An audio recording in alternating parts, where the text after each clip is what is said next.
The Yugoslav Wars were ethnic conflicts fought from 1991 to 2001 inside the territory of the former Yugoslavia. These wars accompanied and/or facilitated the breakup of the country, when its constituent republics declared independence. But the issues of ethnic minorities in the new countries were still unresolved at the time the republics were recognized internationally. The wars are generally considered to be a series of separate but related military conflicts which occurred in, and affected, most of the former Yugoslav republics. War in Slovenia, Croatian War of Independence, Bosnian War, Kosovo War, including the NATO bombing of Yugoslavia, insurgency in the Preševo Valley, insurgency in the Republic of Macedonia. The wars mostly resulted in peace accords, involving full international recognition of new states, but with massive economic damage to the region. Initially, the Yugoslav People's Army sought to preserve the unity of the whole of Yugoslavia by crushing the secessionist governments. However, the JNA increasingly came under the influence of the Serbian government of Slobodan Milosevic that evoked Serbian nationalist rhetoric and was willing to support the Yugoslav state insofar as using it to preserve the unity of Serbs in one state. As a result, the JNA began to lose Slovenes, Croats, Kosovar Albanians, Bosniaks, and ethnic Macedonians, and effectively became a Serb army. According to the 1994 United Nations report, the Serb side did not aim to restore Yugoslavia, but to create a Greater Serbia from parts of Croatia and Bosnia. Often described as Europe's deadliest conflict since World War II, the conflicts have become infamous for the war crimes involved, including ethnic cleansing, crimes against humanity and rape. These were the first European conflicts since World War II to be formally judged genocidal in character, and many key individual participants were subsequently charged with war crimes. The International Criminal Tribunal for the former Yugoslavia was established by the UN to prosecute these crimes. According to the International Center for Transitional Justice, the Yugoslav Wars resulted in the deaths of 140,000 people. The Humanitarian Law Center estimates that in the conflicts in former Yugoslav republics at least 130,000 people lost their lives. Terminology. The war have alternatively been called wars in the Balkans, wars, conflicts in the former Yugoslavia, wars of Yugoslav secession, succession, Third Balkan War, a term suggested by British journalist Misha Glenny in the title of his book, alluding to the two previous Balkan Wars fought 1912–13. In fact, this term has been applied by some contemporary historians to World War I, seeing it as a direct sequel of the 1912–13 Balkan Wars. Yugoslavia Civil War, Yugoslav Civil War, Yugoslavian Civil War in Yugoslavia. Background. The nation of Yugoslavia was created in the aftermath of World War I, and was composed mostly of South Slavic Christians. But the nation also had a substantial Muslim minority. This nation lasted from 1918 to 1941, when it was invaded by Axis powers during World War II, which provided support to the Ustase, which conducted a genocidal campaign against Serbs, Jews and Roma inside its territory. In 1943, the Socialist Federal Republic of Yugoslavia was established under Josip Broz Tito,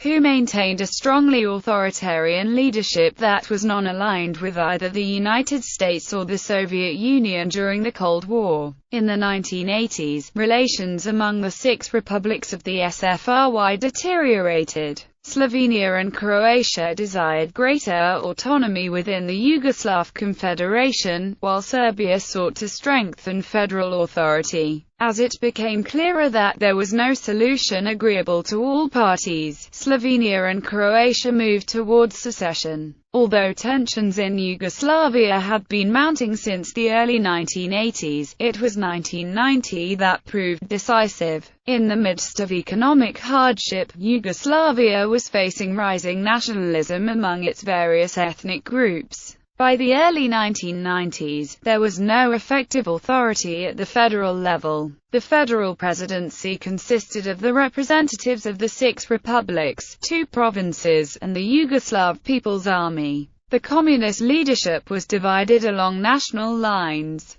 The representatives of Vojvodina, Kosovo and Montenegro were replaced with loyalists to the President of Serbia, Slobodan Milosevic. Serbia secured 4 out of 8 federal presidency votes and was able to heavily influence decision-making at the federal level, since all the other Yugoslav republics only had 1 vote. While Slovenia and Croatia wanted to allow a multi-party system, Serbia, led by Milosevic, demanded an even more centralized federation and Serbia's dominant role in it. At the 14th Extraordinary Congress of the League of Communists of Yugoslavia in January 1990, the Serbian-dominated assembly agreed to abolish the single-party system. However, Slobodan Milosevic, the head of the Serbian party branch, used his influence to block and vote down all other proposals from the Croatian and Slovene party delegates. This prompted the Croatian and Slovene delegations to walk out and thus the breakup of the party, a symbolic event representing the end of brotherhood and unity. Upon Croatia and Slovenia declaring independence in 1991, the Yugoslav federal government attempted to forcibly halt the impending breakup of the country, with Yugoslav Prime Minister Ante Markovic declaring the secessions of Slovenia and Croatia to be illegal and contrary to the constitution of Yugoslavia. Ing declared support for the Yugoslav People's Army to secure the integral unity of Yugoslavia. The wars. 10-Day War. The first of these conflicts, known as the 10-Day War, was initiated by the JNA on 26 June 1991 after the secession of Slovenia from the Federation on 25 June 1991. Initially, the federal government ordered the Yugoslav People's Army to secure border crossings in Slovenia. Slovenian police and Slovenian territorial defense blockaded barracks and roads, leading to standoffs and limited skirmishes around the republic. After several dozen casualties, the limited conflict was stopped through negotiation at Brioni on 7 July 1991, when Slovenia and Croatia agreed to a 3-month moratorium on secession. The Federal Army completely withdrew from Slovenia by 26 October 1991. Croatian War of Independence. Fighting in this region had begun weeks prior to the 10-Day War in Slovenia. The Croatian War of Independence began when Serbs in Croatia, who were opposed to Croatian independence, announced their secession from Croatia following Croatia's declaration of independence. When Franjo Tudman, the first president of Croatia, came to power, he openly promoted policies of extreme nationalism. During his tenure in power until his death in 1999, public squares were renamed, including for Usta's leader Mile Budek, as of August 2004. There were 17 cities in Croatia and 1 in Herzegovina, which had streets named after Budek. Tudman visited and rewarded World War II-era Ustaša veterans, including Ivo Rovnica, in exile in Argentina, and displaying open contempt for the Serb minority.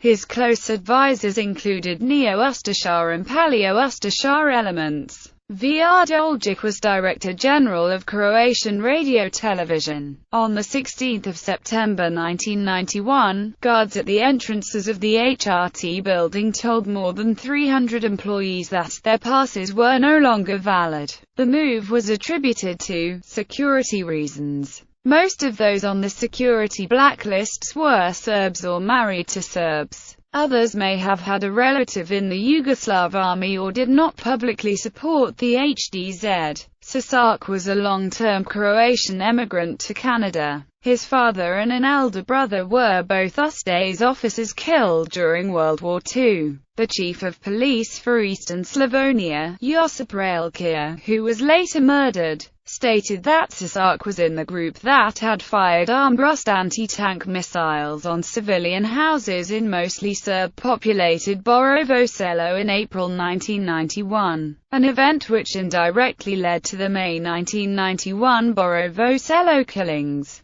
Ethnic tensions rose, fueled by propaganda in both Croatia and Serbia, as the new Croatian authorities started to modify the constitution of Croatia. Serbian politicians escalated their boycott into an insurrection called the Log Revolution. The armed incidents of early 1991 escalated into an all-out war over the summer, with fronts formed around the areas of the breakaway Sao Krajina. The JNA had disarmed the territorial units of Slovenia and Croatia prior to the declaration of independence. This was aggravated further by an arms embargo imposed by the UN on Yugoslavia. The JNA was ostensibly ideologically Unitarian, but its officer corps was predominantly staffed by Serbs or Montenegrins. As a result, the JNA opposed Croatian independence and sided with the Croatian Serb rebels. The Croatian Serb rebels were unaffected by the embargo as they had the support of and access to supplies of the JNA. By mid-July 1991, the JNA moved an estimated 70,000 troops to Croatia. The fighting rapidly escalated, eventually spanning hundreds of square kilometers from western Slavonia through Banija to Dalmatia. Border regions faced direct attacks from forces within Serbia and Montenegro, and saw the shelling of UNESCO World Heritage Site Dubrovnik, where the international press was criticized for focusing on the city's architectural heritage, instead of reporting the destruction of Vukovar in which many civilians were killed.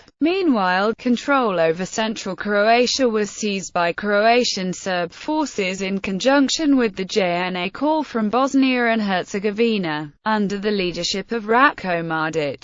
In January 1992, the Vance Plan proclaimed UN-controlled zones for Serbs in territory claimed by Serbian rebels as the Republic of Serbian Krajina and brought an end to major military operations. Though sporadic artillery attacks on Croatian cities and occasional intrusions of Croatian forces into UNPA zones continued until 1995. The fighting in Croatia ended in mid-1995, after Operation Flash and Operation Storm. At the end of these operations, Croatia had reclaimed all of its territory except the UNPA sector east portion of Slavonia, bordering Serbia. Most of the Serb population in the reclaimed areas became refugees. The areas of Sector East, unaffected by the Croatian military operations, came under UN administration, and were reintegrated to Croatia in 1998 under the terms of the Erdut Agreement. In 2007, Milan Martic, former president of RSK, was sentenced to 35 years imprisonment as part of a joint criminal enterprise against the non-Serb population of Croatia. Milan Babic,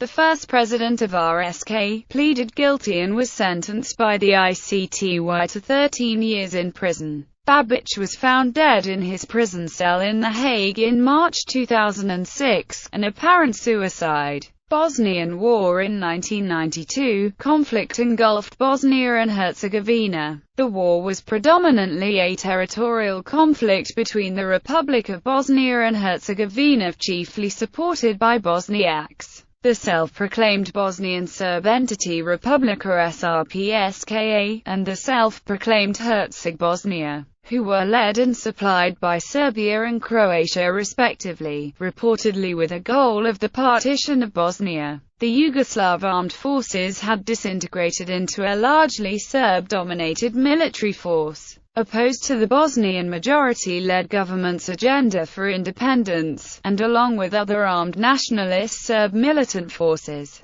The JNA attempted to prevent Bosnian citizens from voting in the 1992 referendum on independence. This did not succeed in persuading people not to vote, and instead the intimidating atmosphere combined with a Serb boycott of the vote resulted in a resounding 99% vote in support for independence. On the 19th of June 1992, the war in Bosnia broke out. though the siege of Sarajevo had already begun in April after Bosnia and Herzegovina had declared independence. The conflict, typified by the years-long Sarajevo siege and Srebrenica, was by far the bloodiest and most widely covered of the Yugoslav Wars. Bosnia's Serb faction led by ultra-nationalist Radovan Karadzic promised independence for all Serb areas of Bosnia from the majority Bosniak government of Bosnia, to link the disjointed parts of territories populated by Serbs and areas claimed by Serbs. Karadzic pursued an agenda of systematic ethnic cleansing primarily against Bosnians through massacre and forced removal of Bosniak populations. At the end of 1992, tensions between Bosnian Croats and Bosniaks rose and their collaboration fell apart. In January 1993, the two former allies engaged in open conflict, resulting in the Croat-Bosniak War. In 1994, the U.S. brokered peace between Croatian forces and the Bosnian Army of the Republic of Bosnia and Herzegovina with the Washington Agreement. After the successful flash and storm operations, the Croatian army and the combined Bosnian and Croat forces of Bosnia and Herzegovina conducted an operation codenamed Operation Mistral to push back Bosnian Serb military gains. Together with NATO airstrikes on the Bosnian Serbs, the successes on the ground put pressure on the Serbs to come to the negotiating table. Pressure was put on all sides to stick to the ceasefire and negotiate an end to the war in Bosnia. The war ended with the signing of the Dayton Agreement on 14 December 1995, with the formation of Republika Srpska as an entity within Bosnia and Herzegovina being the resolution for Bosnian Serb demands. The Central Intelligence Agency in the United States reported in April 1995 that 90% of all the atrocities in the Yugoslav Wars up to that point had been committed by Serb militants. Most of these atrocities occurred in Bosnia. In 2004, the ICTY ruled that the Srebrenica massacre constituted genocide. In May 2013, in a first-instance verdict, the ICTY convicted 6 Herzegovina Bosnia officials for their participation in a joint criminal enterprise against Muslim population in Bosnia and Herzegovina. Radovan Karadzic, former president of Republika Srpska, and Ratko Mladic, former chief of staff of the Army of the Republika Srpska, are as of 2015 at trial by the ICTY. Kosovo War. After its autonomy was quashed, Kosovo was faced with state-organized oppression. Since the early 1990s, Albanian language radio and television were restricted and newspapers shut down, whereas Kosovar Albanians were fired in large numbers from public enterprises and institutions, including banks, hospitals,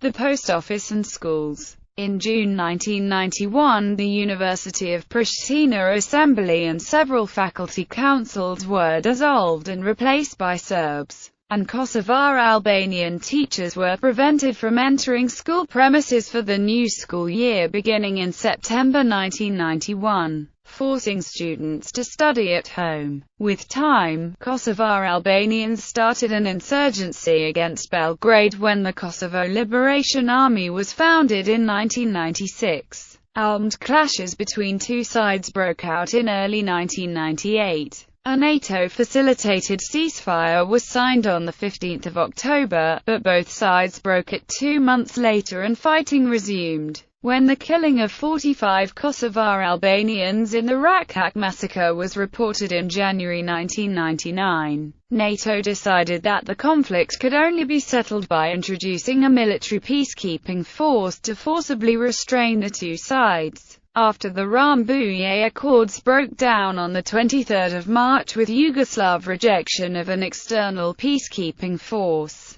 NATO prepared to install the peacekeepers by force. The NATO bombing of Yugoslavia followed, an intervention against Serbian forces with a mainly bombing but partly ground-based campaign. Under the command of General Wesley Clark, hostilities ended 2.5 months later with the Kumanovo Agreement. Kosovo was placed under the governmental control of the United Nations Interim Administration Mission in Kosovo and the military protection of Kosovo Force. The 15-month war had left thousands of civilians killed on both sides and over 1 million displaced. Insurgency in the Preševo Valley. The insurgency in the Preševo Valley was an armed conflict between the Federal Republic of Yugoslavia and the ethnic Albanian insurgents of the Liberation Army of Preševo, Medveda and Bujanovac. There were instances during the conflict in which the Yugoslav government requested KFOR support in suppressing UCPMB attacks since they could only use lightly armed military forces as part of the Kumanovo Treaty that ended the Kosovo War, which created a buffer zone so that the bulk of Yugoslav armed forces could not enter. Yugoslav President Vojislav Koštunica warned that fresh fighting would erupt if KFOR units did not act to prevent the attacks coming from the UCPMB. Insurgency in the Republic of Macedonia. The insurgency in the Republic of Macedonia was an armed conflict in Tetovo which began when the ethnic Albanian National Liberation Army militant group began attacking the security forces of the Republic of Macedonia at the beginning of February 2001, and ended with the Ohrid Agreement. The goal of the NLA was to give greater rights and autonomy to the country's Albanian minority, who make up 25.2% of the population of Macedonia. There were also claims that the group ultimately wished to see Albanian majority areas secede from the country, although high-ranking NLA members have denied this. Arms embargo. The United Nations Security Council had imposed an arms embargo in September 1991. Nevertheless, various states had been engaged in, or facilitated, arms sales to the warring factions. Bulgaria, North Korea, Poland, Ukraine, Romania and Russia were all export countries for weapons to the conflict. The headquarters for a huge logistics operation was in Vienna. Financial transactions were executed by a Hungarian bank. Arms smugglers used companies registered in the offshore haven of Panama, and the United Kingdom sent military equipment and provided loans for arms purchases, as did Germany. In 2012, Chile convicted 9 people, including 2 retired generals, for their part in arms sales. Aftermath. After the fighting ended, millions of weapons were left with civilians who held onto them in case violence should resurface. These weapons later turned up on the black arms market of Europe.